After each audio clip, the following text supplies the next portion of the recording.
Welcome to N Uday news. Big breaking news చూస్తున్నాం. హైదరాబాద్ నగరం మరోసారి భారీ వర్షాలతో తడిసి ముద్దవుతోంది. బంగాళాఖాతంలో ఏర్పడిన అల్పపీడన ప్రభావంతో తెలంగాణ వ్యాప్తంగా వర్షాలు కురుస్తుండగా మరి హైదరాబాద్ నగరంలోనూ మోస్తారు నుంచి భారీ వర్షాలు నమోదవుతున్నాయి. భారత వాతావరణ శాఖ నగరానికి ఉరుములు, మెరుపులు, ఈదురుగాలులతో కూడిన వర్షాలు ఉన్నట్లు హెచ్చరికలు జారీ చేసింది.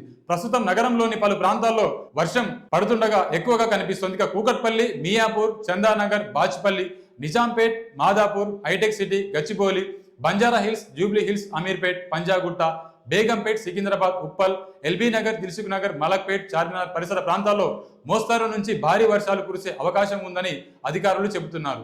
ఇక భారీ వర్షాల కారణంగా లోతట్టు ప్రాంతాలు జలమయం అయ్యే ప్రమాదం ఉంది. ప్రధాన రహదారులపై నీరు నిలిచిపోవడం, ట్రాఫిక్ నెమ్మదించడం, వాహనదారులు తీవ్ర ఇబ్బందులను ఎదుర్కొనే పరిస్థితులు ఏర్పడే అవకాశం ఉంది.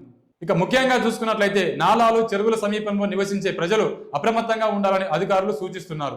మరో 24 గంటల నుంచి 48 గంటల పాటు హైదరాబాద్తో పాటు తెలంగాణలోని పలు జిల్లాల్లో వర్షాల తీవ్రత కొనసాగే అవకాశం ఉందని వాతావరణ శాఖ తెలిపింది. అవసరం లేని ప్రయాణాలు తగ్గించుకోవాలని, ఉరుములు మెరుపుల సమయంలో చెట్ల కింద నిలబడవద్దని, ఇక నీట మునిగిన రహదారులపై జాగ్రత్తగా ప్రయాణించాలని సూచిస్తోంది. For more updates stay tuned to N Uday news.